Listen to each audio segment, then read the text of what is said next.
4টা জায়গায় বিচেছি, আমি নলবাৰীও বিচেছোঁ।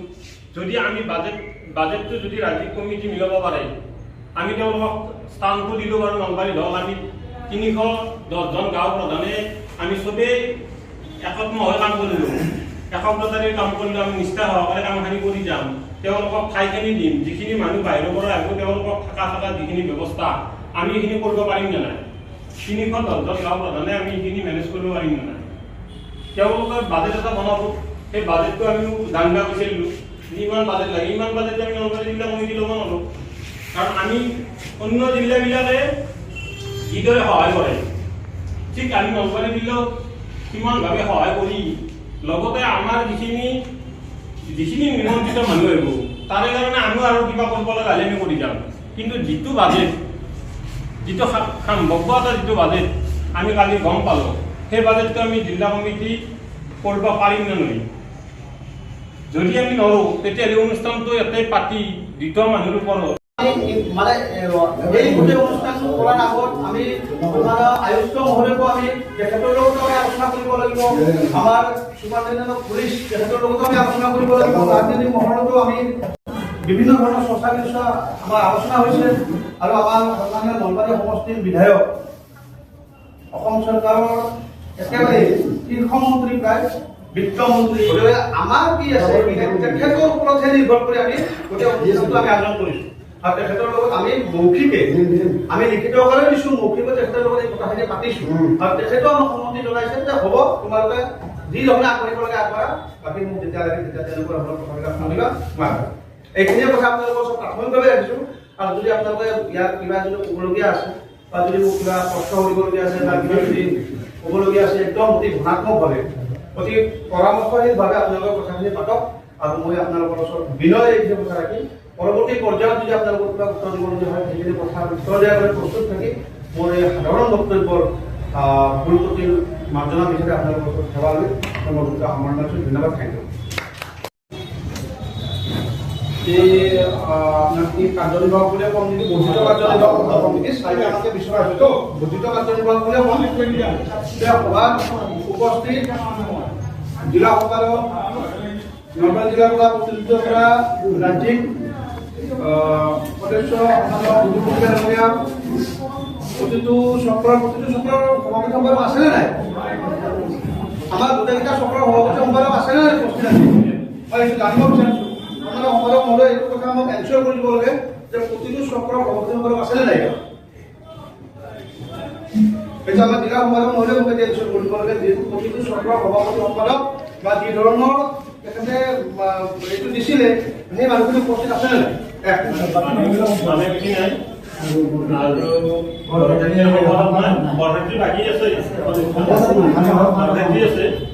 আৰু নলবাৰীৰ সম্পাদক বাকী আছে, মানে আমাৰ কথাটো হ'ল এই মুহূৰ্তত যে আমি আজি জিলা সমিতি এটা মেছেজ ক্ৰিয়েট কৰিছে। কালি দিয়া মেছেজ নহয়, এইটো মেছেজটো কিমান দিন আগতে মেছেজ বহুত আগতে দিয়া আছে।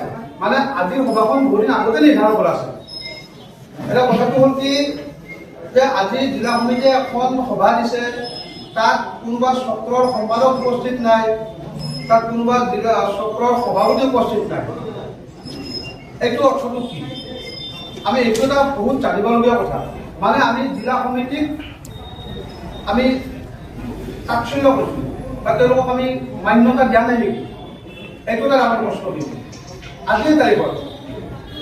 গতিকে দ্বিতীয় কথাটো হ'ল মানে কথাটো মই মানে শিক্ষণ নেতৃত্ব হিচাপে কিছু কথা মানে একদম চিধা চিধি ক'ব লাগে।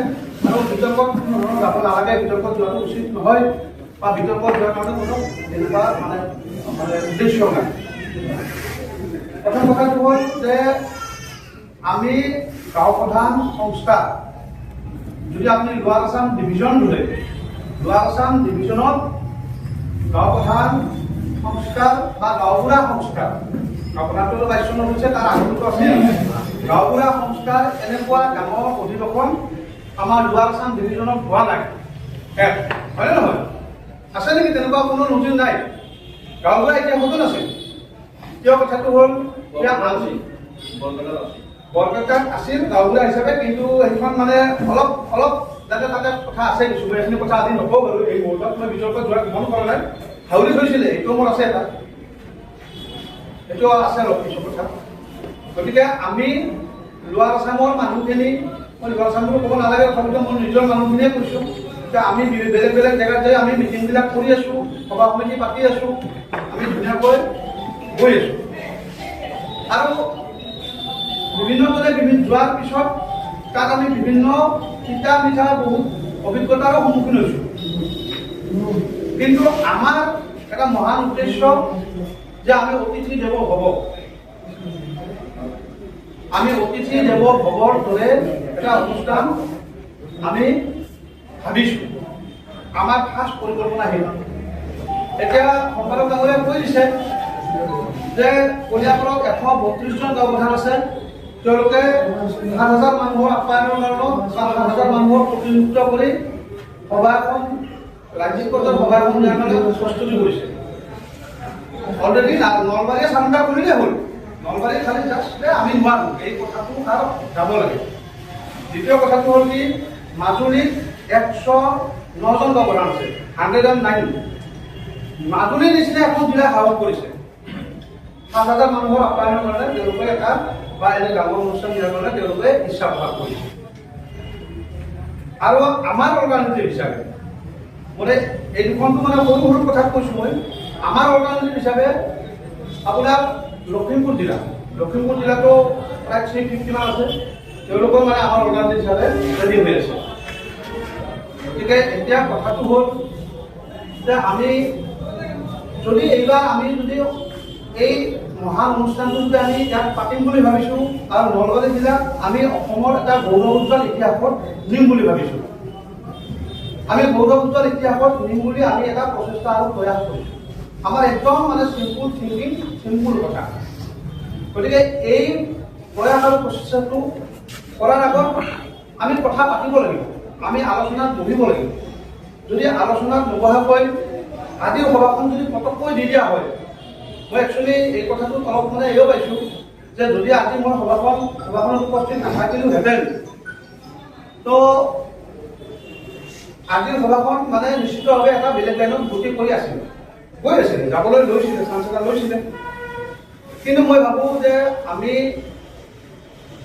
আমি কি আলোচনা কৰিছোঁ আমাৰ জিলা নেতৃত্বই এই কথাটো আমাৰ মানুহখিনিৰ আগত সবলভাৱে উপস্থাপন কৰিব লাগিছিলে সবলভাৱে উপস্থাপন কৰিব লাগে যে আমাৰ প্লেনিংটো এনেকুৱা আছে আমি এনেকুৱা ধৰণে আমি কথাটো আমি উপস্থাপন কৰিছোঁ বা আমি এনেকুৱা ধৰণৰ আমাৰ চিন্তা চৰ্চা মনলৈ আহিছে আৰু এই চিন্তা চৰ্চাকে আপোনালোকৰ ওচৰত আমি বিলীন কৰি দিছোঁ তাৰপিছত আমাৰ চক্ৰ পৰ্যায়ৰ যিখিনি মানুহ আছে হয়তো বহুত আনৰেছপনচিবল মানুহ আছে কিন্তু মই এটা কথা আজি মানে ইয়াত নিশ্চিত কৰি ক'ব পাৰোঁ মানে মই কনফাৰ্ম মানে এই কথাটো যে আমি আজি চক্ৰৰ সভাপতি সম্পাদক বা যিখিনি প্ৰতিনিধি উপস্থিত আছোঁ যে আজি যদি সে উদাহৰণ দিয়া হয় পশ্চিম নলবাৰী চক্ৰতো যদি এখন সাধাৰণ সভা দিয়া হয় পশ্চিম নলবাৰী চক্ৰৰ সাধাৰণ সভায়ো এই ডিচিশ্যনটো ল'ব কিন্তু যে নলবাৰীত যিখন অনুষ্ঠানৰ কথাটো ডিষ্ট্ৰিক্ট নেতৃত্ব বা ৰাজ্যিক নেতৃত্বই ভাবিছে এইটো হ'ব লাগে এইটো ডিচিশ্যন আহিব পশ্চিম নলবাৰী চক্ৰৰ পৰা ভোগৰাপাৰাৰ পৰা আহিব নলবাৰীৰ পৰা আহিবনে নাই মই এইটোত মানে মই কনফিডেণ্ট যে আহিবই এইটো আমি তৃণমূল মানুহখিনিও মানে সহযোগিতা দিশত তেওঁলোকে আছে বা তেওঁলোকক এটা ভাল পজিটিভ লাইন এটা আমি দেখাব লাগে